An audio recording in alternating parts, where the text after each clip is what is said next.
my favorite projects that you worked on that you got a lot of production credit for is Ain't a Damn Thing Changed by D.O.C and Right. M.A.A.D Circle, which I think is one of the best rap albums ever made on many, many levels. And you had Right. a lot to do with that album. So the other thing that amazes me, as well as the album after that, I want to talk about, but with Kill It Will, Make Way for the Mother Load, and then Ain't a Damn Thing Changed, they're so different sonically, thematically, and so many different ways. So, Death certificate also.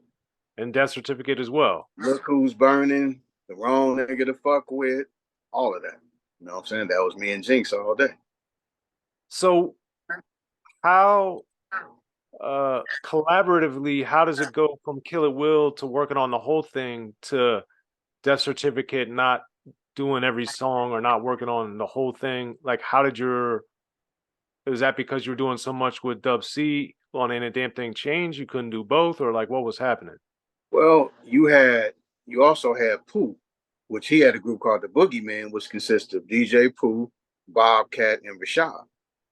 The production team, yeah. So yeah, so they also did that because I mean Pooh was down with us from day one. I mean he helped mix some of Yo-Yo stuff also at the same time. So he was there because during the time Cube was trying to when we first was working on a lot of stuff, Cube was asking Dre to come do some stuff, and this was during the time, but Dre didn't, of course, the politics with that. So he didn't show. So Pooh came to regulate and make it happen. So from that point, Pooh been down with us. He was already down with us, but I'm just saying, that just solidified. Right. So he did production on there, him, Bobcat, and all them. They collided and did what they had to do and added production to Death Certificate also at the same time. So you had him and me and Jinx at the same time doing that. So that's how that project basically came together. Yeah, because Death Certificate, I think, is maybe the best rap album ever. So Right. Well, that opened the doors because he did the death side and the life side. And that showed a whole different, versatile style of what he had to bring to the table. Because Q was always dope. Dope writer, dope storyteller, all that. And he was like ahead of his game, just making all the stuff he was making.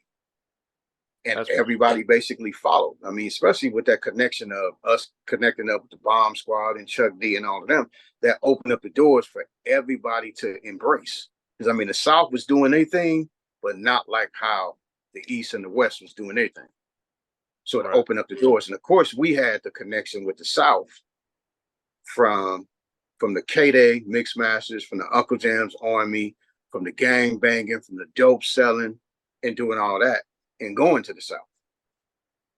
So of Yeah. course they embraced that because they embraced the gang banging, the street stuff, what the media put gangster rap, Right. and they embraced that. So that opened up the doors for that. Well, I think one of the best songs explaining all that's My Summer Vacation, of course. Right, right. He broke that down. I mean, what can you say? I mean, he told that story. He did that thing on that. Yeah, it's And he phenomenal. gave certain people that didn't understand, he painted the picture because he's a good storyteller. Like I used to look out, he used to write stuff. He'll write a verse and just say if he had a pad, he'll write a verse and then he'll write that one verse and then he'll be another empty page. And then he'll leave that page empty and then go to something else and take two more pages and write another verse and do the same thing. Then he fill in the rest. So it's a trip. He had like an unorthodox style in how he wrote. Hmm. So I used to trip off that, but it all when you listen to him rap it, it all comes together. It's Yeah, like, damn, man, this dude is dope. So I see why, I see why he's where he at. So it's like deserving for basically where he's at right now. Because he put in work to get there. So it that's didn't come easy. that's for sure. So with Right. um, because I do think Death Certificate, if it's not the best, it's one of the best ever. Probably top three, top five albums of all time in rap. But coming off America's Most Wanted, coming off Kill It Will, what did you see that was different or that was happening that was unusual or not the same as what a Cube had already done? Um, I don't know, because he jumped out there, I guess, to do different things. So when he came to the lethal injection, That was kind of different, and that's during the time. Okay, you mess with QD3 and and all of them. He's like, man, I did this live out. Check it out.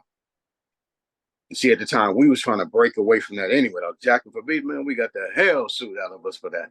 So even as much as I want to do another one, a lot of people approach it. And there's a lot of people try to do it. Shaq tried to do it. Shaq, everybody's gonna try to do it, but it's like it's not gonna be the same because it doesn't have the same person. It would have to involve, all of us and Cube and all that to do that. But it's like we got sued so much. It's like, man, we have to pay out so much money. It just, it just ain't worth, in the long run. So it's like we just let that stay a classic and let that stay where it's at. Anything else more than that, nah, it's too many people you have to pay.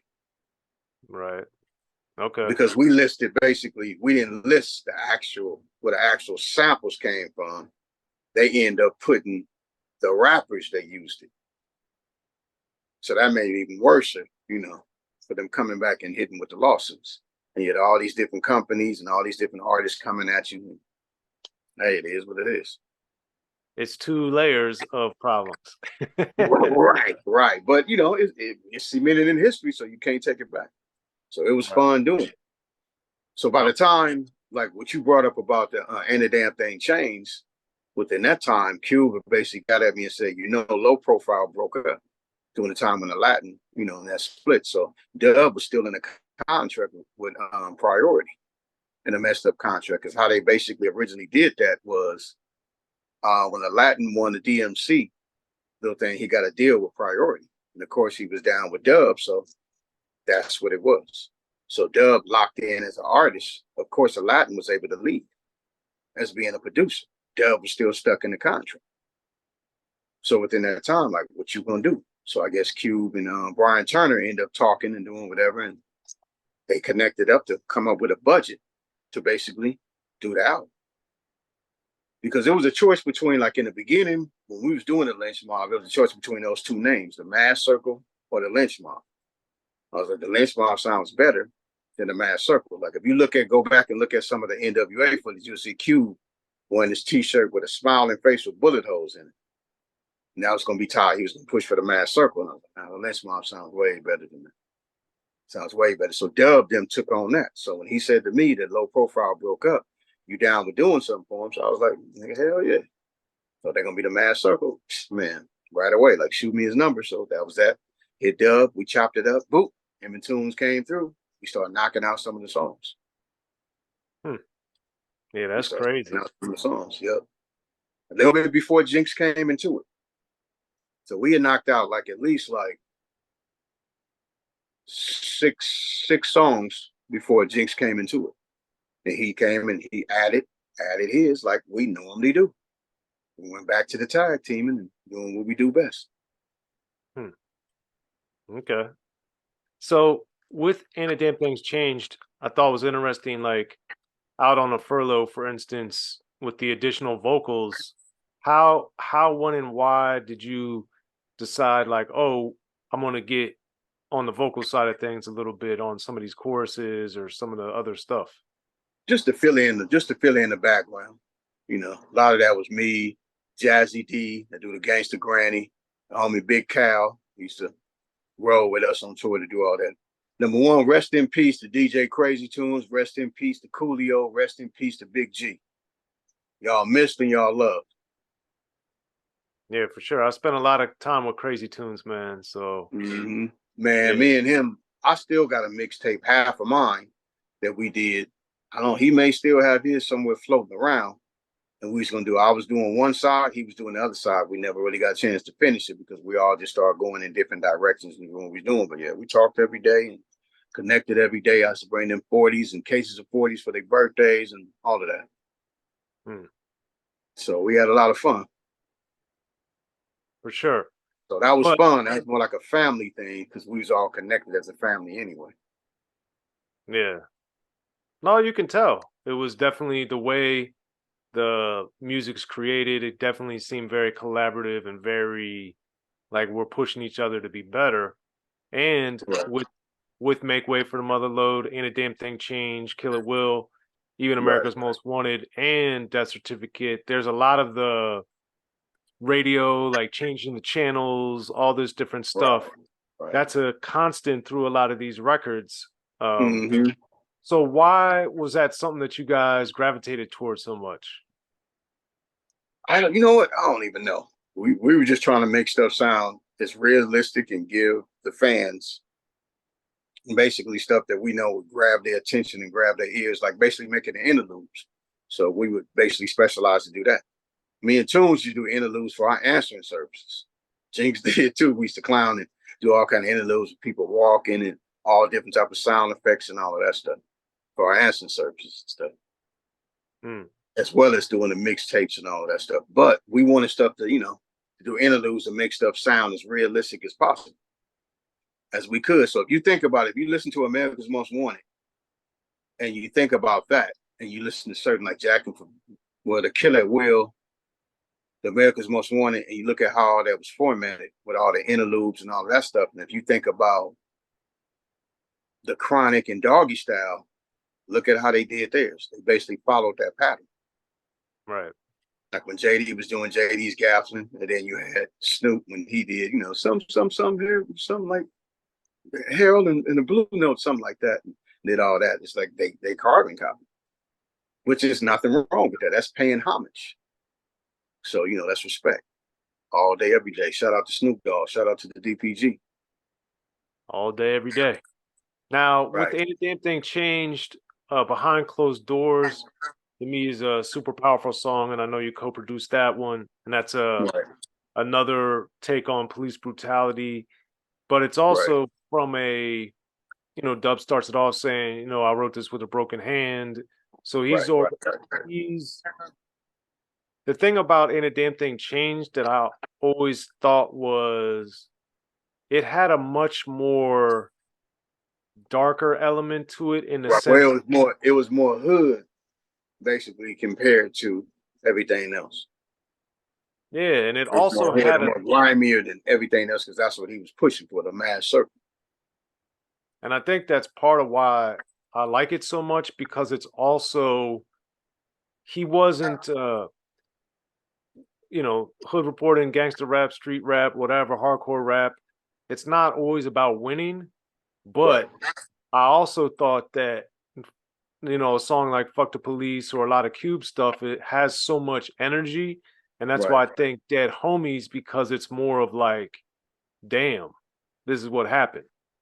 Yeah. Like Behind Closed Doors, Out in the Furlough, a lot of these records, Dress Code, even Ghetto Right. Serenade, these are all Right. like, damn. It's not like, Is giving you ideas to basically think. So he's not only just entertaining you, he's giving you ideas to think, and he's telling the story at the same edutainment. time. Yeah. For people to embrace around the community, around the world, in every single hood, and what they see every single day and what they go through in their neighborhoods, what they see, and what they hear at the same time. So basically those the ears, and that's the category and the people he was going after. Yeah. And it's what we saw every day. So it's like it's what we went through every day. And it's From the crazy. police, from gang patrol, doing certain stuff, pulling up on you, and sweating you, and all of that. You stand out, you could be standing out just talking to just some of the homies and doing whatever, and here they come, checking you to see who got guns, who got warrants, who got all of that. And whatever they can throw on you at the time. If you're drinking, you're doing whatever, all right, we can arrest you for public intoxication, or this or that or that, or whatever they can get on you. That's what they're trying to do. Yeah. So it's like within all them experiences, he put all that in his rhymes. Same pretty much how Q did, and pretty much how, a lot of the people did, from all the people he was down with, from the eights and the Compton's Most Wanted on down the line. Yes. And from the Snoops and everybody else, yeah. And speaking of eight, always shout out to eight and CM Dub, but you got the You Don't Right. Work, You Don't Eat on there. Right. Hey, that was JD's first debut rapping on You Don't Work, You Don't Eat. Along Which with,